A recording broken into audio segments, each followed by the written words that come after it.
A mechanical man will be more than that. More than just a hired hand. Can't you see what this will mean to the world? He'll relieve men from dangerous jobs in all lines of hazardous work. There'll be no more deaths from cave-ins and mines. No losses from construction men falling to their deaths from skyscrapers. He'll take his place in these and many other positions where men lose their lives daily. Why, carefully directed, he'll be the greatest insurance to world peace that has yet been thought of. No.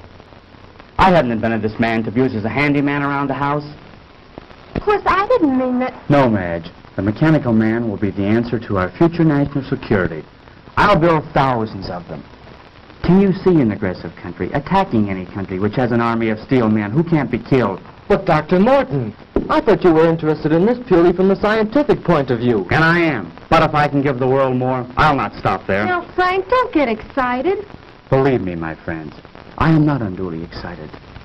But the prospect of what we are about to create here is tremendous. I can't help being carried away. Why don't you try 'em out, Pop? You're right, Barry. I won't let myself get carried away until we see if we really do have a mechanical man who can do all these things. You mean you're going to do it now? Yes, now. Could I help you, Uncle Frank? What could you do? Well, Uncle Frank said we were all going to help him. Didn't you, Uncle Frank? Well, yes, I did, Janet. But I'm afraid there's nothing you girls could do right now except give us your moral support. Is there anything I can do, sir? Yes, James. Would you connect that line for me? The one over there on the other side of the bench. Right. And, John, if you hold this left arm in place, we'll make that final adjustment we were about to make before Mrs. Morton come in. Higher. Certainly, sir. Can I help too, Pop? No, I'm afraid not, son. You stand over there with Mary and Janet. There'll be plenty you can all do later on. Oh, gee, I don't ever get to do nothing. You come over here by me, dear, and stay out of your father's way. Oh, gee. I think we've got it. That should do it, Dr. Morton. Well, I guess that just about gets it, sir. Good, good. Now we'll see if all our work has been in vain. Here, give me a hand. Oh, Betty, we didn't see you come in, my dear. Darling, you look so pale. I'm all right, Jim. I've been worried about you, but Mrs. Morton said to leave you alone for a few minutes. Yes, I'm afraid I've been behaving rather badly.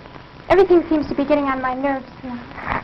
Well, everything will be all right now, Betty. I'm glad you're here. We're just about to prove our experiment. Dad can make them walk, Betty. That's fine, Barry. I'll be with you in a moment, dear. Please go on. Don't let me interrupt your work. Come over here by me, dear. All right. Now, James, if you throw the switch up there. Right.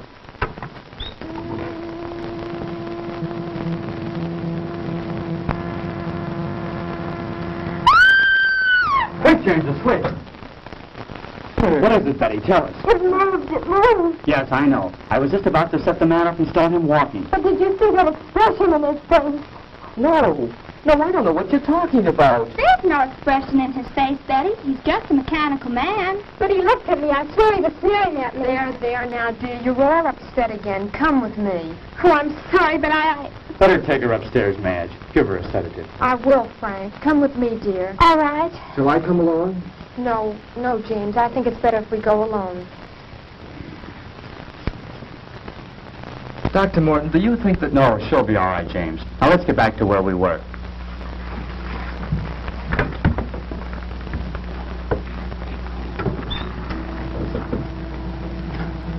Hey, Pop, he moved. I believe it's working, Dr. Morton. Oh, Frank, he does move. He does. Mary, let go of my arm. You're pinching me. Isn't it wonderful? He moved. He really moved.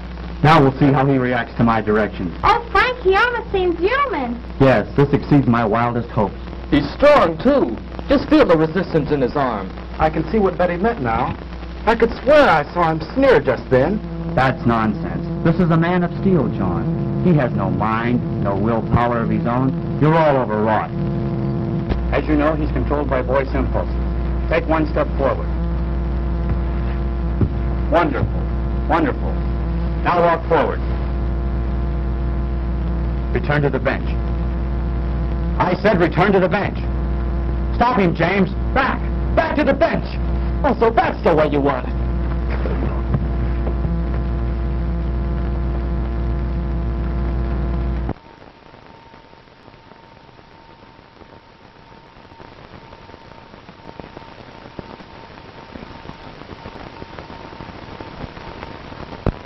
How is he? Just seems to have had the wind knocked out of him. What was that? It sounded like Betty. You take care of James. I'll go see.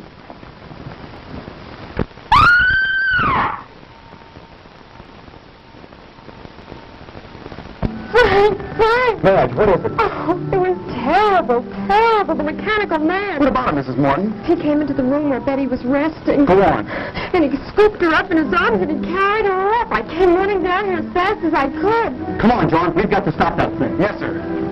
Oh.